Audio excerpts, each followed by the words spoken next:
Hi, and welcome to the explanation for the first IDT vet assignment for the unit BSBWHS304.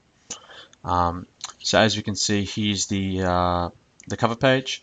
The first thing I want to draw your attention to is this up here. So this lists all the relevant links for the different files for this assignment. You've got a link to the assessment task, which is this thing. You've got the link to the mapping guide, which is this thing. You have a link to the marking guide, which is this thing, and you have a link to the video, which you're watching now. So all these documents are interlinked and they need to be viewed as a whole. It's really important that you see the links between each of these documents. So going back to the assessment task, you've got your standard block up here. Your teacher will fill in the date given, date due, and so on. We have a link here to the competency from training.gov.au, so you can have a look at that to see all the different bits that this assignment needs to cover. In terms of resources, you need to make sure that it's conducted in a safe environment. Your teacher should do this. And as a student, you should have access to organizational policies, SOPs, procedures and plans with information and compliance requirements, the relevant acts, regulations, codes of practice, license requirements, standards, relevant WHS data files, and appropriate office equipment and resources. And your teacher will satisfy the NVR or AQTF assessor requirements. So the sources of information you will need are down here. There's links to the different legislation, regulations, codes of practice, websites that would help you. And for the purpose of this assessment, you've got the organizational policy and template. So what do you need to do? First task is part A, where you need to read and become familiar with all the documents at the top there. Part B is knowledge, where you need to look at some questions to make sure you have the right knowledge to complete the task. And then for part C, you're going to hold a WHS meeting and you're going to tick off a few competencies there. So moving through, we've got part A. These are all the different bits of legislation, regulations, etc. that you need to be familiar with. You would have covered a lot of this with your classwork anyway, but you'll need to make sure that you are familiar with this. You don't need to read every word in the legislation. It will be sufficient to read the headings in the legislation to get a gist of what the legislation is about, and then read a few key parts. So when you look at things like notifications, when do you need to notify work cover, etc. You'll need to read those, and your teacher will point out the key parts for you. Alright, so knowledge. This is really important as well. So if we look at knowledge, we can see that we have a question here, describe the purpose of organizational WHS policies, procedures, processes, and systems. To help you out, we've given you a scaffold. You need to make sure to fill the scaffold up correctly. So if we have a look here, describe means to provide characteristics and features.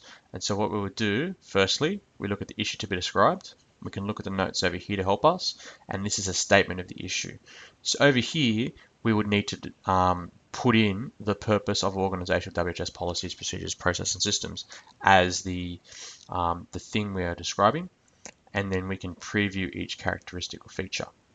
Down here, you have to describe each of the characteristics features. So you list the feature or characteristic you're going to describe, and then you're going to describe and give an example of that.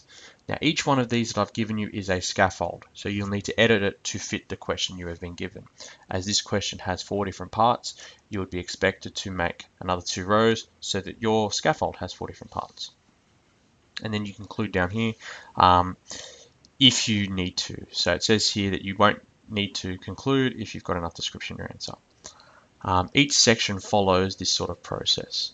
It's also important to note though where this question comes from. So if we go to the mapping guide, we can see here that we've got elements of competency.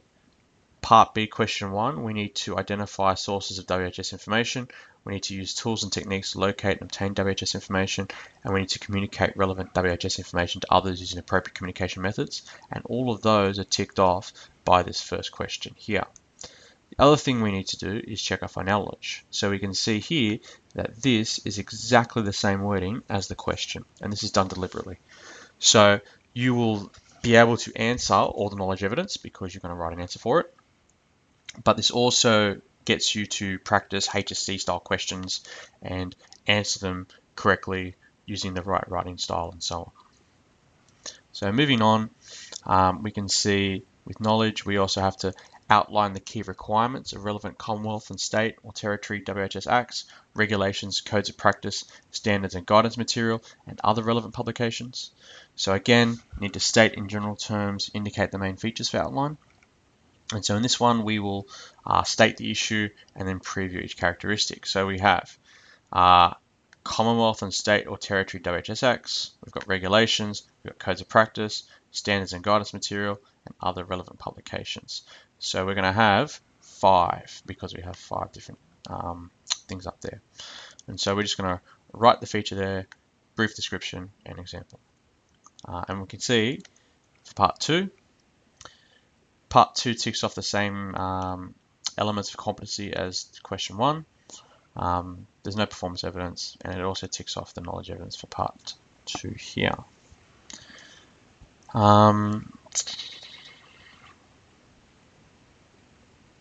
Yep. So moving on, go to 3. Describe potential barriers to WHS consultation processes and how the barriers may be overcome.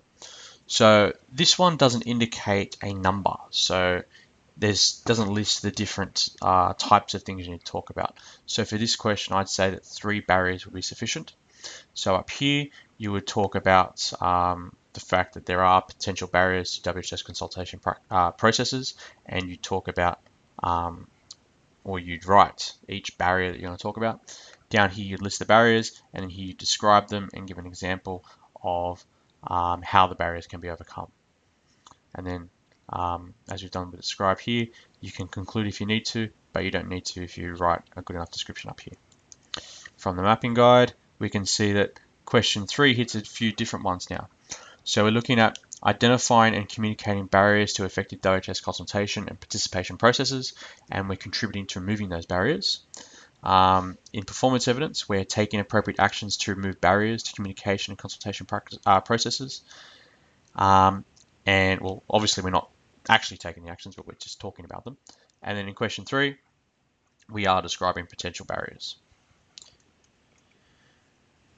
Back to question 4, we're explaining the roles and responsibilities of WHS personnel. So explain is when you relate cause and effect, or you make the relationships between things evident. And so when we look at this, we need to state the topic up here. So we state the fact that we're going to be talking about roles and responsibilities of WHS personnel, and we look at the cause and effects of that.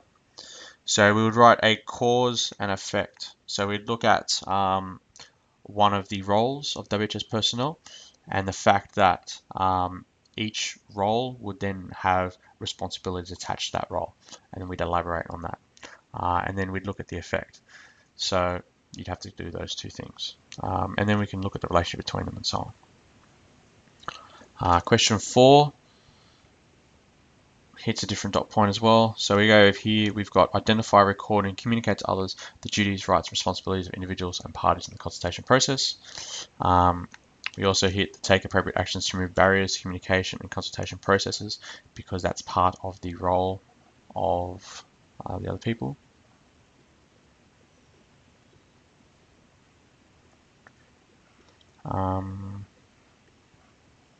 Actually, no, we don't. Get rid of that. We do hit this one though, explain the roles and responsibilities of WHS personnel. Moving on, question 5, describe how the consultation process influences and is related to workplace information management procedures, processes, and systems. So if we look at this, we can see that, again, it's a describe. So we write here what we need to describe, and we need to describe how the consultation process influences and is related to workplace information management procedures, process, systems. Okay, so we write 3 different ways it's related or influences, and we then describe them here. Question 5, if we look at the mapping guide, we can see here that it ticks off the duties, rights, responsibilities of individuals, because we're talking about the consultation process and the people related to that. We can also see that we are describing how the consultation process influences that as well. Okay. Moving on. Question 6.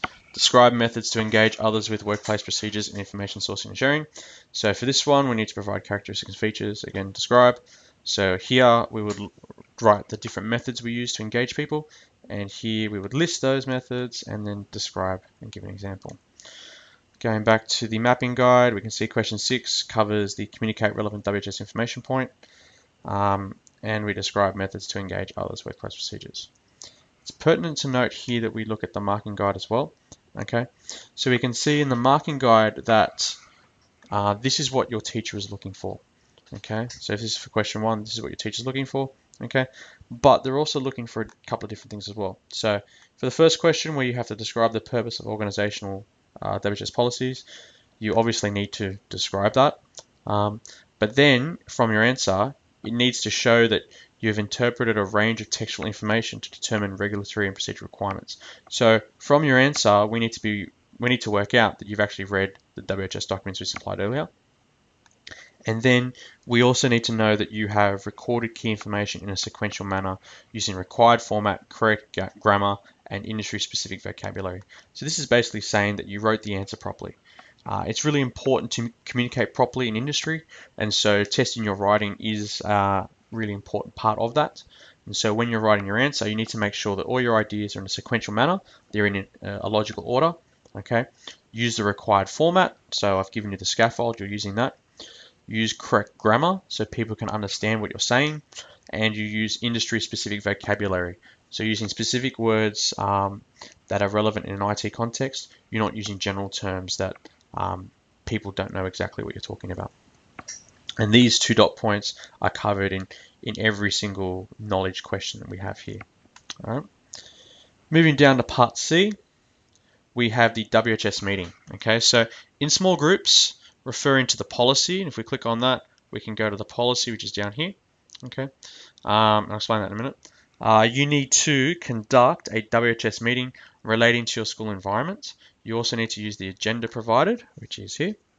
And again, I'll explain that in a minute. Use the agenda to structure your meeting. This meeting is to be filmed through either photo booth or a mobile phone or video camera or some other software that you have, and then upload it to your assessment folder on Google Drive. And the film meeting is to contain the following. You need to actually explain the specific roles of members. So you'd say, so-and-so is a safety officer, what do they do? So-and-so is a staff representative, what do they do? And you would do this for every role of the people in your group. Okay, the number of the groups is up to you or possibly your teacher, and the roles are completely up to you as well. So you don't have to use these specific 3. You could use more or different ones or whatever, but it needs to be representative of a WHS meeting that would take place at a school. Then each group member would raise at least one WHS concern at the school. Each issue that is raised must be discussed with multiple action plans, ideas for addressing each issue mentioned. Each group member must also raise one relevant barrier to consultation and participation in the WHS process, and then each barrier needs to be discussed with methods for breaking down these barriers recorded. It's really important to note that while it is a group task, I am assessing, or your teacher is assessing, individual competency. So we cannot assess you based on the comments of the group. We can only assess you based on the comments that you make. So you need to ensure that you raise WHS concerns because that is a competency, and you need to make sure you discuss WHS concerns because that is also a competency. You need to make sure that you raise a barrier and you discuss the barriers as well. Each person needs to raise a concern, discuss a concern, raise a barrier, discuss a barrier. Okay, if we go to the mapping, we can see part C covers pretty much everything. So you need to make sure that you apply your knowledge of all the legislation documents we've given you before. Okay, that will be evident in the way that you speak. You need to make sure you identify and communicate barriers. All right, and we've talked about that. Every student needs to state one barrier and explain it. And then contributing to removing those barriers is discussing it and working out what you're going to be doing with it. Okay, identifying, recording, and communicating to others the duties, rights, and responsibilities of individuals. That's the introduction at the start. And so what you would do there is, again, as I said, you talk about the roles and explain what they do. And the recording bit is happening with the recording that takes place during the meeting and also in the minutes. Raising WHS issues, that would be the relevant WHS issues and also the barriers. They're also relevant issues, and supporting others to do this. So having a supportive meeting environment. Recording and communicating your WHS discussions is with the video and with the agenda and minutes that you'll complete afterwards.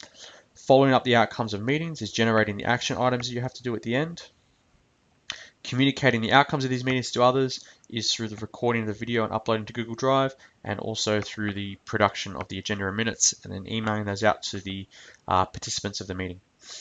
Identifying source of digest information, you might do that in the meeting that you have, but if not, you've already done that when you've completed Part B questions 1 and 2.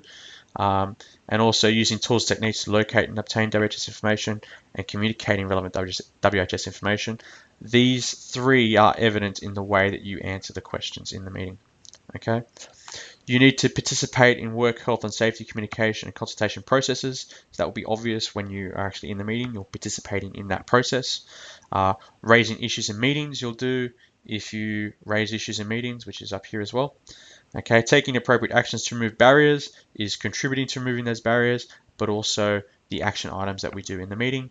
And supporting others to raise relevant WHS issues, you'll do if you have a supportive meeting environment, which is also a point up here. That one there. Okay, support others to do this. In terms of knowledge, we're looking at 2 different bits of knowledge here because you're describing potential barriers and you're explaining the roles and responsibilities of WHS personnel, which we've covered already. And then you have to do these things in a certain way. So you need to interpret a range of textual information, and this will be evident through the way that you speak in the meeting and the points that you raise, whether you've actually read the legislation documents we've posted earlier. Recording key information in a sequential manner will be covered when you write the agenda. Present information using language and non-verbal features appropriate to audience. This will be evident in the way that you speak. Okay, so you need to make sure you use language and non-verbal features, so things like facial expressions and body language that's appropriate to the audience, and the audience would be the members of the meeting. And you also need to use questioning and listening techniques to obtain feedback from others. So you can't just listen to a point. You need to listen to a point and then question them further, ask for more information, etc., to work out exactly what they're trying to say and then address that through the meeting. Following policies, procedures, and legislative requirements will be evident in the way you conduct your meeting if it follows the meeting procedures that we've given you and the legislative requirements we've supplied to you before. You need to make sure that you select and use appropriate conventions and protocols when communicating with others. So that, again, will be evident in the way you communicate with others. You need to use appropriate interpersonal skills to encourage contributions and elicit ideas. So this is heavily linked with the questioning and listening techniques as well. And then getting the work done, you sequence and schedule activities, monitor implementation, and manage relevant communication. This bit will be evident in the way you construct your agenda. This bit will be how the meeting is run, these 2 here. Okay, identifying barriers, we've talked about that before. You will do that as part of your meeting. And then use the main features and functions of digital tools. This is obvious because you're completing the agenda in Google Drive. It's a digital tool. You're recording your video using a digital tool. You're uploading to the internet. So this one is a very easy one to accomplish. Okay. If we go to our marking guide, we can see here that there are a lot of things that we're going to mark. Here's part C. So question 1, prior to the meeting, you need to complete your agenda. Okay, so you're going to use the agenda template provided to structure the meeting. All items that are required to be present are listed on the agenda. If we go back to the agenda, we can have a quick look at that. We can see that you need to write the date, the location, the time, start and finish of the meeting. You need to write the attendees and their roles. Then you would list the WHS concerns that you will raise in the meeting. And in this bit here, the action items, they'll be left blank because they will be filled in the meeting through your discussions. Going back to the marking guide, we can see that someone needs to introduce the attendees of the meeting, stating their roles and explaining their duties, rights, and responsibilities. So this would mean that each person would introduce themselves and state their role. You need to raise a WHS concern. You need to use your knowledge of WHS acts, regulations, codes of practice to contribute to the discussion of WHS concerns. You need to raise a barrier and then use your knowledge to discuss the barrier. And then you need to outline who will be responsible for examining and solving each issue raised. So as you discuss, you would say, okay, this is a safety issue, so we'll give that to the safety officer. It's they're the most appropriate person to deal with that, or it might be the manager, or it might be a staff representative, or someone. Okay, so you give each issue to the person it is most relevant to. and then they would deal with that, and that would be listed as an action item. So that is something they would have to do after the meeting. It is also important that you cover these things. So it is important that the student has interpreted a range of textual information. So again, if you've used knowledge here, then we can say you've read your documents, and we can tick you off for that. If you presented information using appropriate language, we can tick you off for that. If you've used the question and listening techniques, we can tick you off there. If you follow the policies, procedures, and legislative requirements, again, we tick you off for that. If you've selected and used appropriate conventions and protocols when communicating with others, tick off for that. You need to use appropriate interpersonal skills to encourage contributions, sequence and schedule activities, so that's in the agenda. Identify barriers to consultation, you'll do that obviously when you identify the barriers to consultation. Use the main features and functions of digital tools, you'll do by completing the agenda and recording the meeting. So from part C, you then have to write up your minutes as notes on the agenda. The first obvious point is that the minutes are actually a record of the meeting, and so that should be pretty easy to do. And then you need to make sure you record that information in a sequential manner. Okay, so the assignment isn't a massive assignment. It shouldn't be too difficult for you to do, but it's really important that you attack every part of the assignment in a detailed way with a lot of effort, because that way it will ensure that you tick off all these dot points and become fully competent.